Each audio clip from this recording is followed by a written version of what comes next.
Assalamualaikum warahmatullahi wabarakatuh. Kawan-kawan sekalian, eh, kembali kita berjumpa di Juanda BKR Channel. Sudah beberapa waktu ini kita belum sempat lagi mengupload video ke channel ini.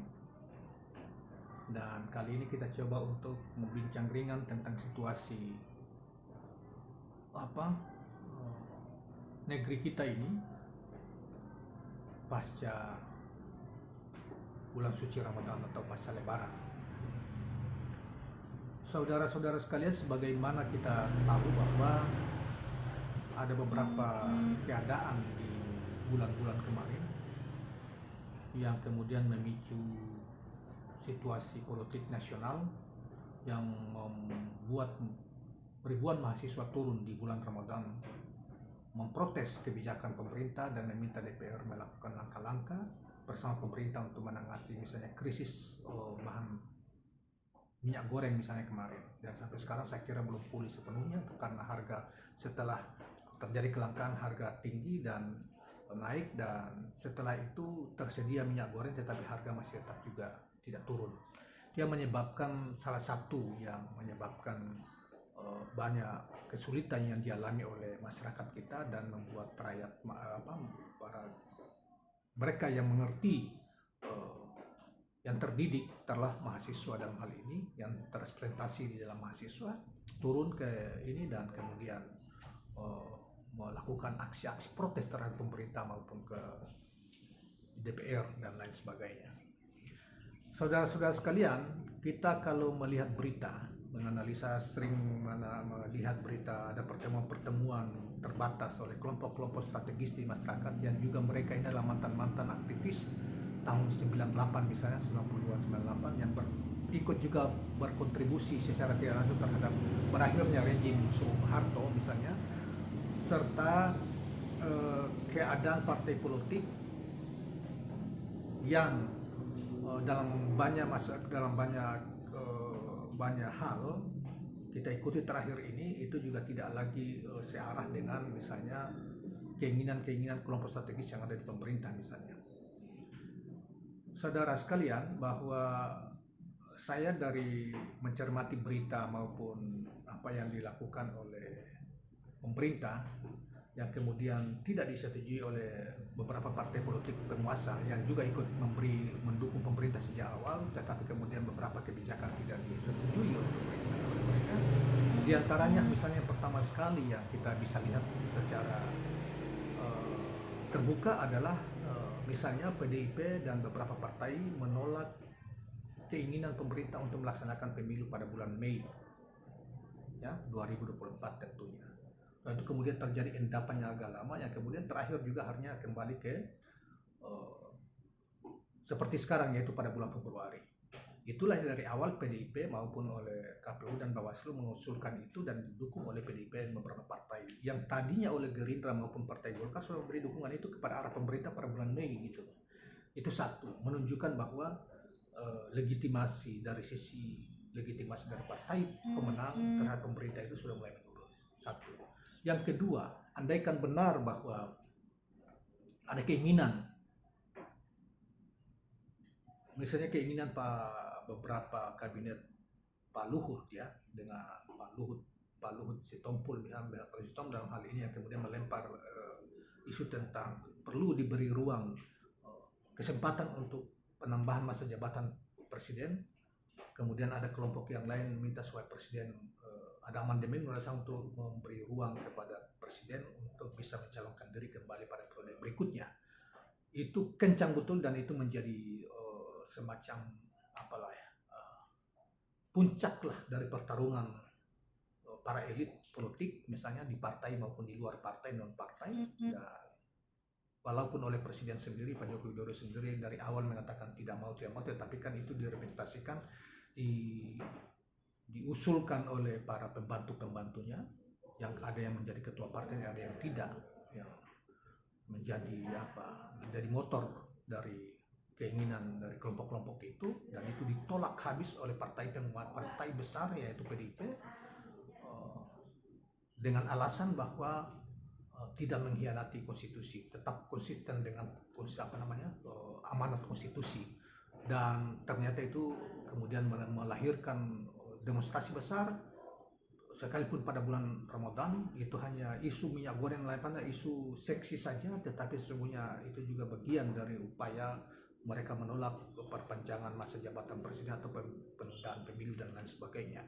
Akhirnya kemudian sekarang agak mulai stabil tentang hal itu, tetapi kelompok-kelompok yang lain merasa, kalau kita lihat di media ya, bahkan di YouTube kan dapat mereka mengecam pemerintah, bahkan dikhawatirkan bahwa akan ada gerakan besar lagi dalam waktu dekat, demonstrasi dalam hal ini yang besar lagi untuk mengkritisi berbagai kebijakan pemerintah yang dapat diduga bisa membawa situasi politik yang tidak stabil, politik nasional tidak stabil di Indonesia di masa-masa yang akan datang. Nah, sementara Indonesia ada pemerintah kita diberi amanat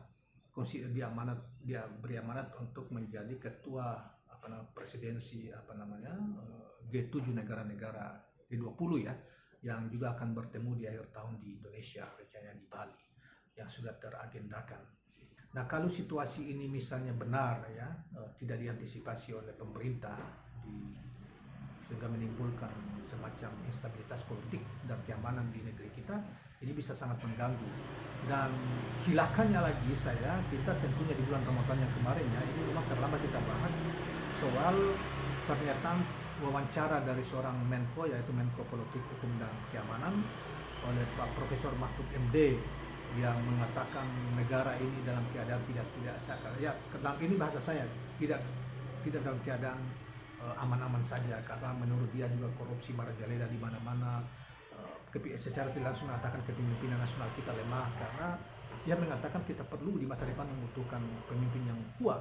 Artinya seakan-akan pemerintah kita ini lemah dan mensiratkan gagal dalam menangani banyak hal gitu ininya. Mensiratkan itu yang ditangkap oleh banyak pengamat, banyak komentator juga, dengan kita juga mengesankan seperti itu ya, apa yang kita lihat. Nah, saya sempat agak geram dalam hati ini sebagai Menteri Koordinator Hukum, Politik dan Keamanan. Mestinya kalau soal korupsi kan di bawah koordinasi beliau. Kalau memang itu merajalela di mana-mana, di level politisi, partai politik, di level birokrat dan lain sebagainya, dan hampir memasuki seluruh sendi kehidupan negara kita, kan dia hari-harinya bertanggung jawab terhadap itu.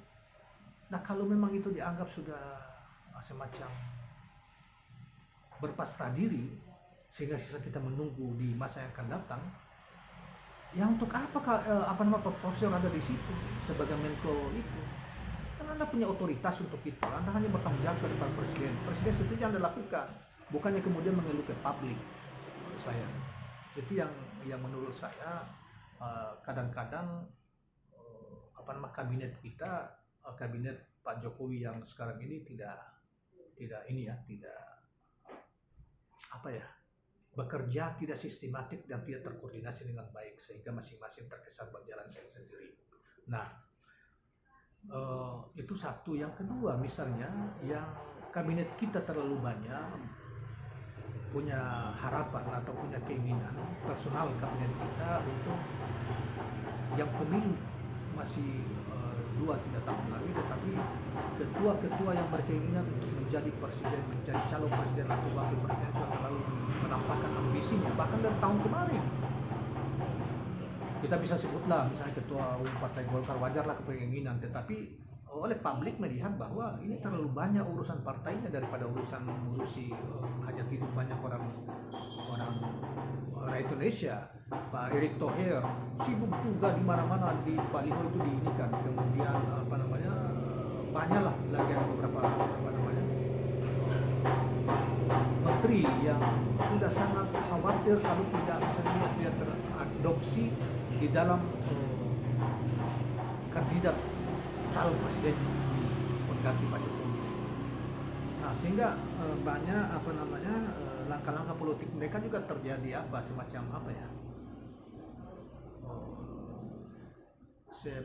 langkah-langkah yang sebetulnya langkah-langkah politik mereka semacam ukur dan menimbulkan banyak pertanyaan-pertanyaan dari publik. Misalnya ya, ada yang aneh dan sebetulnya ironis.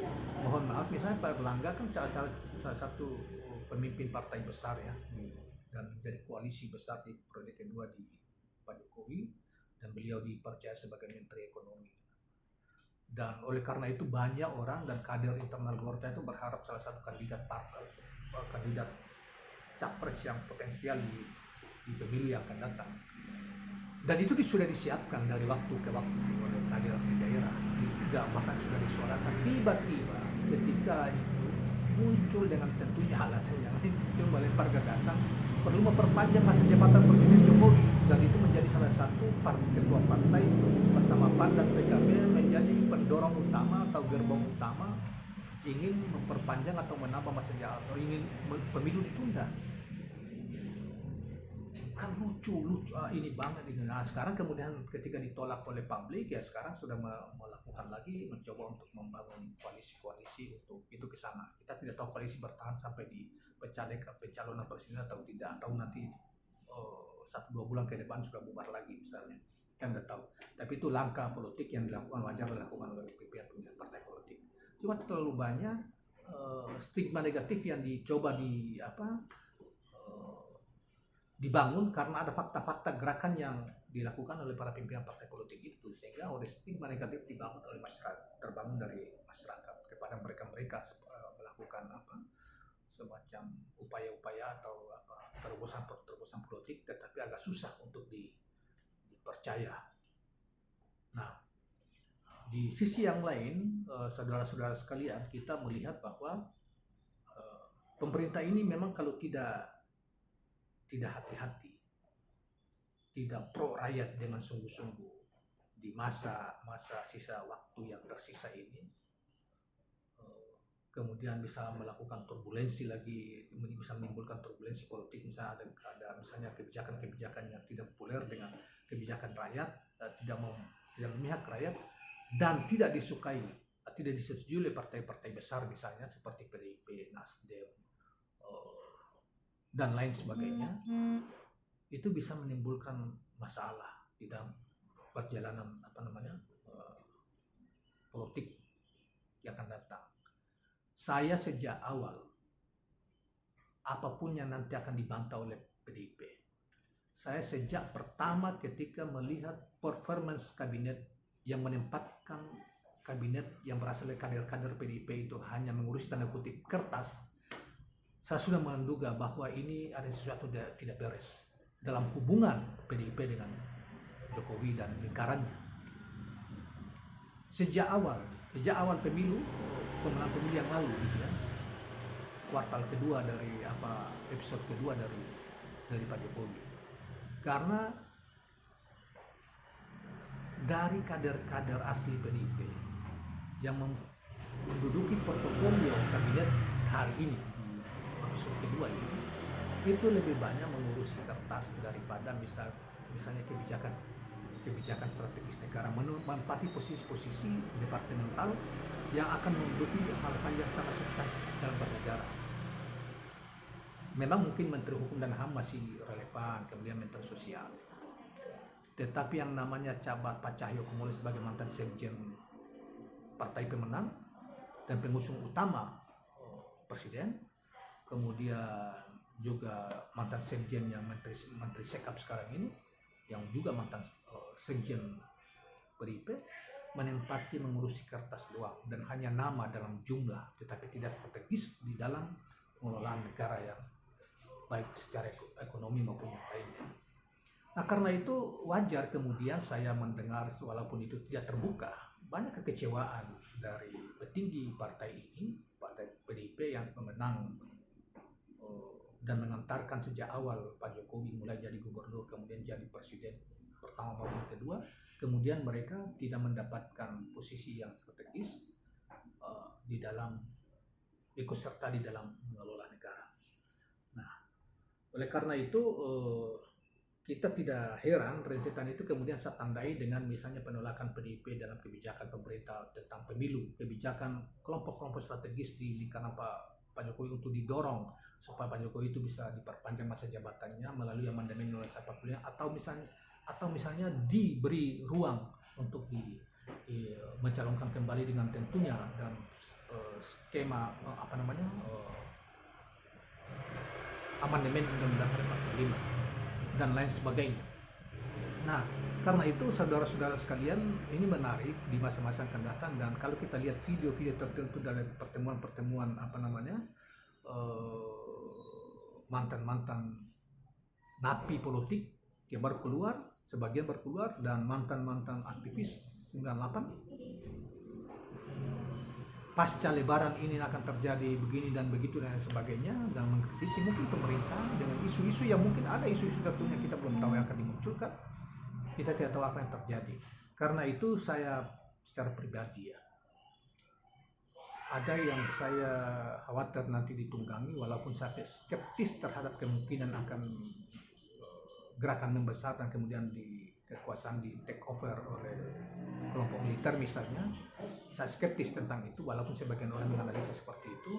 Saya tidak percaya tentang itu karena postur TNI kita hari ini juga lain dengan yang di masa-masa yang sebelumnya. Nah, itu satu. Yang kedua,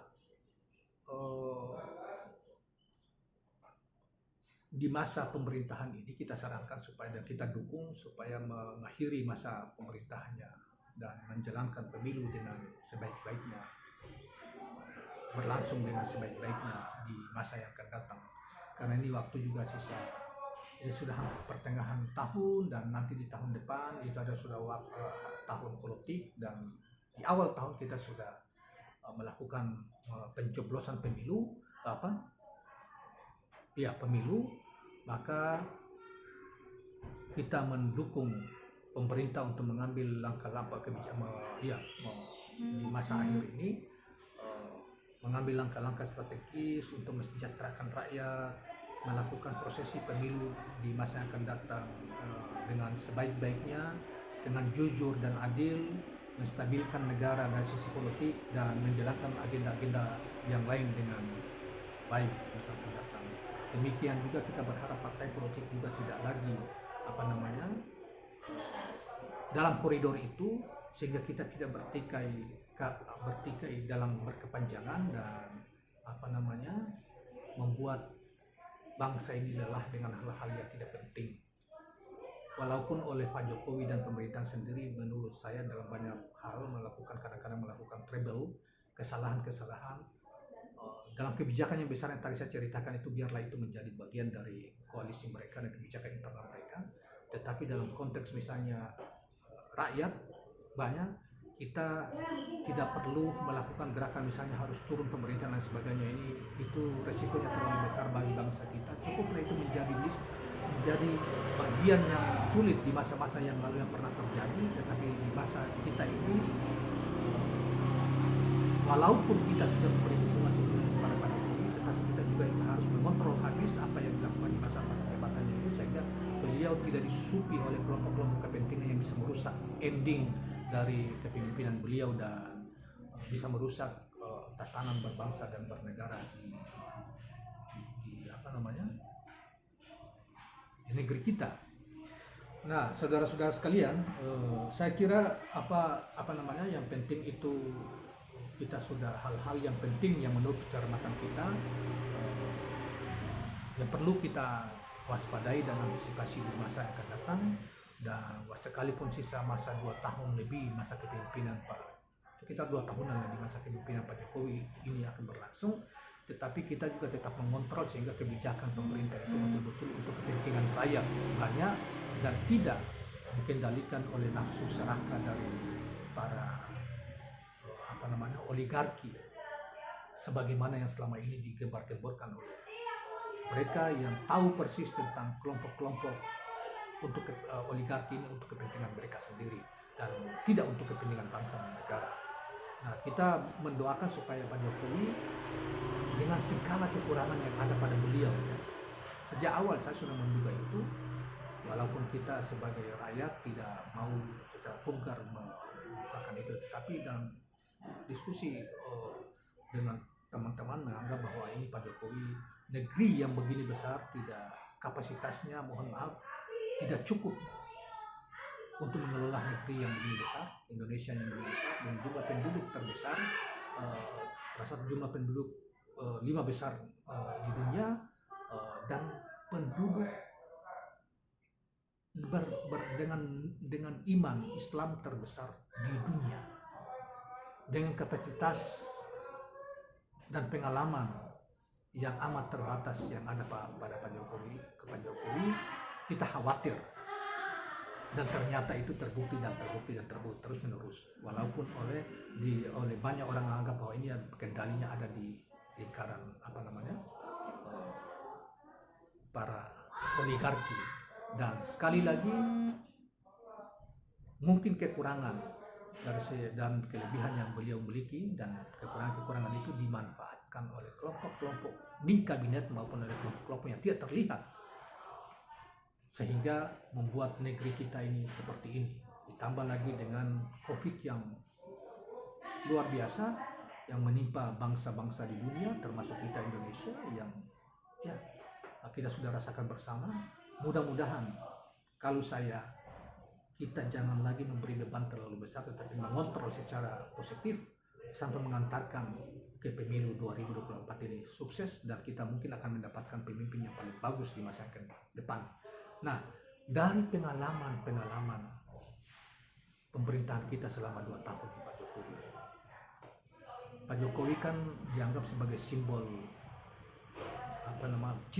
pencitraan rakyat yang luar biasa ya, menyebabkan orang kemudian semacam histeris, baik itu periode pertama maupun mungkin waktu gubernur, yang dianggap inilah simbol pemihakan terhadap rakyat, walaupun di kemudian hari tesis tentang itu menjadi banyak perdebatan karena dianggap ada yang mengatakan tidak terbukti dan ada yang mengatakan masih tetap sebagai bagian dari simbol pemihakan terhadap rakyat, karena juga ada partai PDIP sebagai partai pemenang pemilu 2 kali berturut-turut yang menyimbolkan diri dari dulu sebagai partainya yang cilik, tetapi dalam konteks kebijakan yang lebih besar tidak terlihat bahwa misalnya soal minyak goreng saja,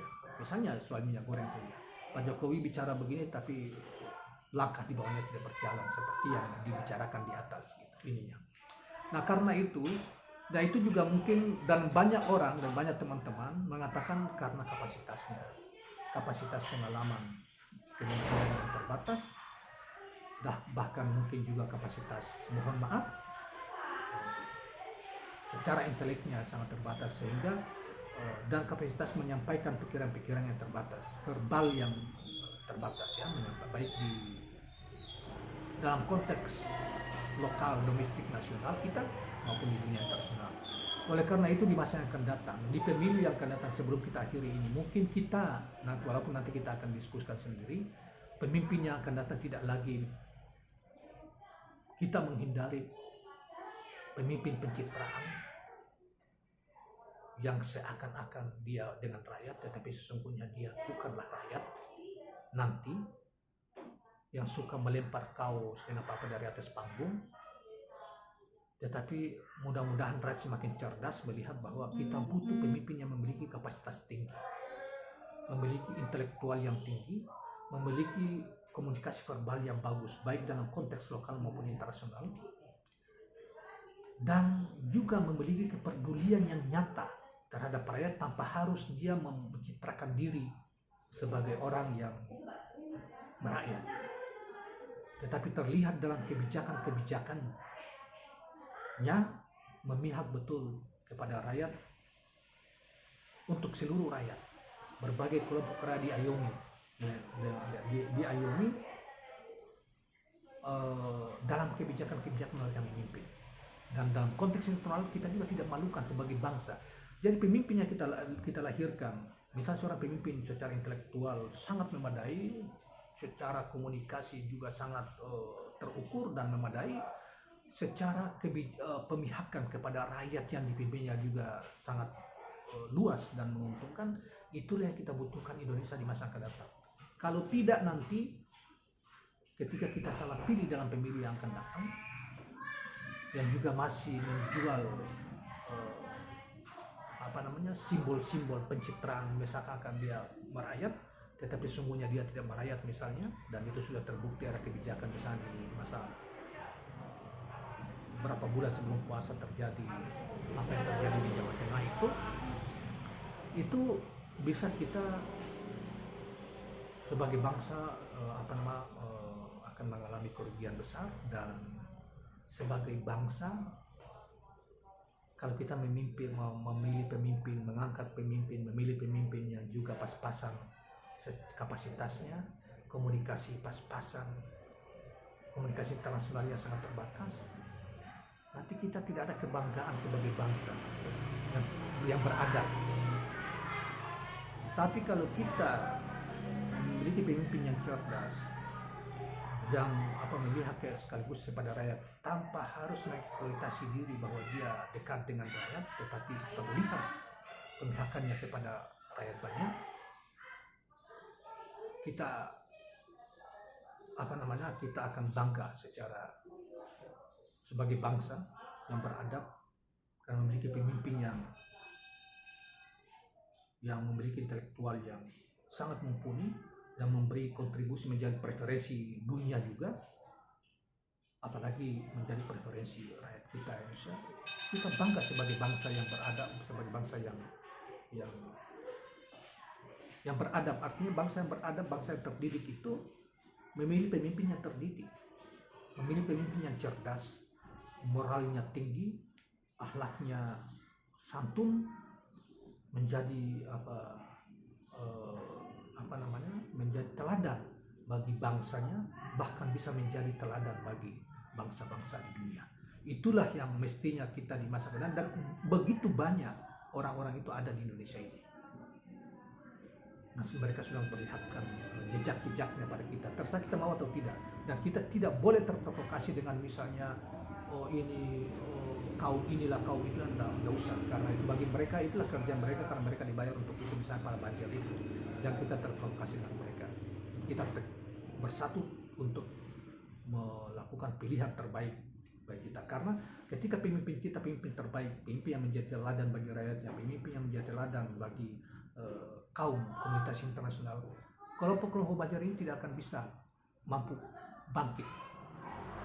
Bajir ini mereka ada karena mereka memiliki pemimpin yang dulu, pemimpin yang sangat terbatas, pemimpin yang mereka tidak bisa, mereka mudah ngatur. Tetapi mereka biasa, para Bajir ini yang dungu-dungu ini mereka tidak bisa berada dalam pemimpin yang cerdas, pemimpin yang tahu bahwa dia tidak mudah ditipu atau dibohongi. Nah, jadi kalau kita ke depan kita menentukan pilihan yang terbaik pada seorang pemimpin yang cerdas, pemimpin yang dikagumi, menjadi preferensi internasional dan lain sebagainya, apalagi rakyat, memperhatikan rakyat, membantu rakyat, kebijakan memihak kepada rakyat, Bajir ini mereka tidak akan bisa bermain di lingkaran pemimpin yang seperti ini. Mereka bisa bermain di lingkaran pemimpin yang gelap, pemimpin yang sebetulnya mudah diatur, pemimpin yang mudah dibohongi, pemimpin yang itu yang selalu mencitrakan diri sebagai pemimpin rakyat, tapi sebenarnya dia tidak akan memihak kepada rakyat di masa akan datang. Saya kira itu kawan-kawan sekalian, pertemuan kita pada sore ini kali ini, dan mudah-mudahan bermanfaat.